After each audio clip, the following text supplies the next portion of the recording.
নমস্কাৰ মৰমৰ বন্ধু বান্ধৱীসকল পোনপটে তোমালোক সকলোকে আন্তৰিক স্বাগতম জনাইছো মোৰ ইউটিউব চেনেললৈ। আজিৰ ভিডিঅ'ত আমি আলোচনা কৰিম ক্লাছ 6ৰ ছ'চিয়েল সায়েন্সৰ অৰ্থাৎ সমাজ বিজ্ঞানৰ পাঠ নং 4 অৰ্থাৎ চেপ্টাৰ 4 পৃথিৱীৰ প্ৰধান মণ্ডলসমূহ। এই চেপ্টাৰটিৰ কুৱেশ্যন আনসাৰ কেইটা আলোচনা কৰিম। তোমালোকে ভিডিঅ'টি শেষলৈকে চাই ল'বা আৰু কুৱেশ্যন আনসাৰ কেইটা তোমালোকে ভালকৈ বুজি কিনে লিখি ল'বা। আৰু যদি মোৰ চেনেলত নতুন আহিছা তেন্তে চেনেলটি সাবস্ক্ৰাইব কৰি ৰাখিবা আৰু ভিডিঅ'টি ভাল লাগিলে এটা লাইক কৰি দিবা। আহা আমি এই চেপ্টাৰৰ অনুৰণিৰ কুৱেশ্যন কেইটা চাই লওঁ। চোৱা, অনুৰণিৰ প্ৰথম শৰ্ট কুৱেশ্যন কেইটা লিখিবলৈ দিছে, তাৰপিছত 2 নম্বৰ দিছে কেইটামান শুদ্ধ উত্তৰ লিখিবলৈ দিছে, তাৰপিছত চোৱা 3 নম্বৰ দিছে এটা বৰ্ড কুৱেশ্যন। তোমালোকে এই সম্পূৰ্ণ কুৱেশ্যন কেইটা তোমালোকে ভালকৈ বুজি কিনে লিখি ল'বা। আহা এতিয়া আমি কুৱেশ্যন আনসাৰ কেইটা আলোচনা কৰোঁ। অনুশীলনী 1 নম্বৰ, তলৰ প্ৰশ্নবোৰৰ চমু উত্তৰ দিয়া। তলৰ প্ৰশ্নবোৰ চমুকৈ উত্তৰ দিবলৈ দিছে। তোমালোকে যদি লেচনটো পঢ়িছা তেন্তে তোমালোকে এই সৰু সৰু কুৱেশ্যনবোৰৰ এনসাৰবোৰ তোমালোকে দিব পাৰিবা। আহা এতিয়া আমি কুৱেশ্যন কেইটা আলোচনা কৰোঁ, তোমালোকে ভালকৈ বুজি ল'বা। চোৱা, 1 নম্বৰৰ ক নম্বৰ প্ৰশ্ন, পৃথিৱীৰ প্ৰধান 4টা মণ্ডল কি কি? আমাৰ পৃথিৱীত 4টা মণ্ডল আছে আৰু 4টা মণ্ডল কেইটা হ'ল স্থলমণ্ডল, জলমণ্ডল আৰু জীৱমণ্ডল। তোমালোকে মনত ৰাখিবা, পৃথিৱীত 4টা মণ্ডল, 3টা মণ্ডল, স্থলমণ্ডল, জলমণ্ডল, জীৱমণ্ডল। তাৰপিছত খ নম্বৰ, পৃথিৱীৰ মহাদেশবোৰৰ নাম কি কি? পৃথিৱীৰ মহাদেশবোৰৰ নাম কি কি? উত্তৰ, পৃথিৱীৰ মহাদেশ 7খনৰ নাম হ'ল এছিয়া, ইউৰোপ, আফ্ৰিকা, উত্তৰ আমেৰিকা, দক্ষিণ আমেৰিকা, ওচেনিয়া আৰু এণ্টাৰ্কটিকা বা কুমেৰু।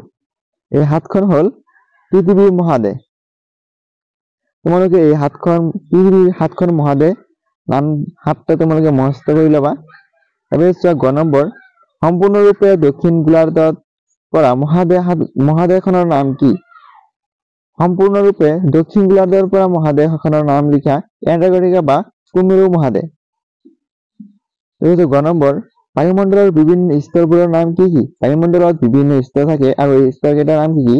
উত্তৰ, ট্ৰপোস্ফিয়াৰ, ষ্ট্ৰেটোস্ফিয়াৰ, মেছোস্ফিয়াৰ আৰু থাৰ্মোস্ফিয়াৰ। 4টা স্ফিয়াৰ তোমালোকে মনত ৰাখিবা। তাৰপিছত গ নম্বৰ, জীৱৰ বাবে বায়ুমণ্ডল কিয় প্ৰয়োজনীয়? জীৱৰ বাবে বায়ুমণ্ডল কিয় প্ৰয়োজনীয়? চোৱা, উত্তৰ, বায়ুমণ্ডল জীৱৰ শ্বাস প্ৰশ্বাসৰ বাবে প্ৰয়োজনীয়, ই বায়ুৰ যোগান ধৰে। তাৰপিছত প্ৰথম নম্বৰ কুৱেশ্যন, মহাসাগৰসমূহৰ নাম কি কি? মহাসাগৰসমূহৰ নাম কি কি? আমি ইয়াৰ আগতে মহাদেশ কেইখনৰ নাম শিকিলো। এতিয়া চোৱা, সাগৰ কেইখনৰ নাম লিখিবলৈ দিছে। চোৱা, মহাসাগৰসমূহৰ নাম হ'ল প্ৰশান্ত মহাসাগৰ, আটলান্টিক মহাসাগৰ, ভাৰত মহাসাগৰ, উত্তৰ মহাসাগৰ আৰু দক্ষিণ মহাসাগৰ। তাৰপিছত জীৱমণ্ডলত মানুহে কি পৰিৱৰ্তন সাধন কৰিছে? জীৱমণ্ডলত মানুহে কি পৰিৱৰ্তন সাধন কৰিছে? উত্তৰ, বিভিন্ন প্ৰাকৃতিক দুৰ্যোগ যেনে ভূমিকম্প, বানপানী, আগ্নেয়গিৰি আদিৰ পৰিৱৰ্তন সাধন কৰিছে। এতিয়া চোৱা 2 নম্বৰ কুৱেশ্যন, 1 নম্বৰ কেইটা কৰিলো। এতিয়া চোৱা 2 নম্বৰত দিছে শুদ্ধ উত্তৰটো চিন দিয়া। শুদ্ধ উত্তৰ কেইটা বাছি ওলাবলৈ দিছে। চোৱা, ক নম্বৰ, এছিয়া মহাদেশক ইউৰোপক পৃথক কৰা পৰ্বতমালাক 1 নম্বৰ এণ্টিজ, 2 নম্বৰ হিমালয়, 3 নম্বৰ উৰাল। তাৰপিছত ইয়াৰ 3টাৰ মাজত উত্তৰটো হ'ল উৰাল পৰ্বতমালা। খ নম্বৰ, শতকৰা হিচাপত বায়ুমণ্ডলৰ আটাইতকৈ বেছি থকা উপাদানবিধ কি? অপশ্যন দিছে নাইট্ৰজেন, অক্সিজেন, কাৰ্বন ডাই অক্সাইড। ইয়াৰ উত্তৰটো হ'ব নাইট্ৰজেন। তাৰপিছত গ নম্বৰ, কঠিন শিলাৰে গঠিত পৃথিৱীৰ প্ৰধান মণ্ডলটো কি? বায়ুমণ্ডল, জলমণ্ডল, স্থলমণ্ডল। আমি সকলোৱে জানো কঠিনটো হ'ল স্থলমণ্ডল, কিয়নো স্থলমণ্ডলটো হ'ল ডাঠ। তাৰপিছত গ নম্বৰ, আটাইতকৈ বৃহত্তম মহাদেশ হ'ল আফ্ৰিকা, এছিয়া, ওচেনিয়া। আটাইতকৈ বৃহত্তম মহাদেশখনৰ নাম হ'ল এছিয়া। এতিয়া চোৱা, শেষৰ কুৱেশ্যনটো হ'ল 3 নম্বৰ, জীৱমণ্ডলত জীৱৰ বসবাসৰ উপযোগী পৰিৱেশ ৰক্ষা কৰিবলৈ আমি কি কৰা উচিত? তলৰ আলোচনা কৰি লিখা। উত্তৰ, জীৱমণ্ডলত জীৱৰ বসবাসৰ উপযোগী পৰিৱেশ ৰক্ষা কৰিবলৈ আমি গছ-গছনি ৰোপণ কৰিব লাগিব। সকলো জীৱৰ বাবে উপযুক্ত সুৰক্ষা প্ৰদান কৰিব লাগিব। এইখিনি তোমালোকে লিখিবা। এইখিনি লিখিলে হৈ যাব।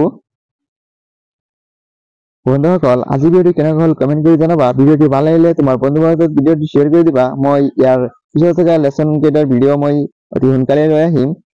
তোমালোকে কোনটো চেপ্টাৰৰ ভিডিঅ' লাগে কমেণ্ট কৰি জনাবা। মই আজি ভিডিঅ'টো ইয়ালৈকে সমাপ্ত কৰিছোঁ।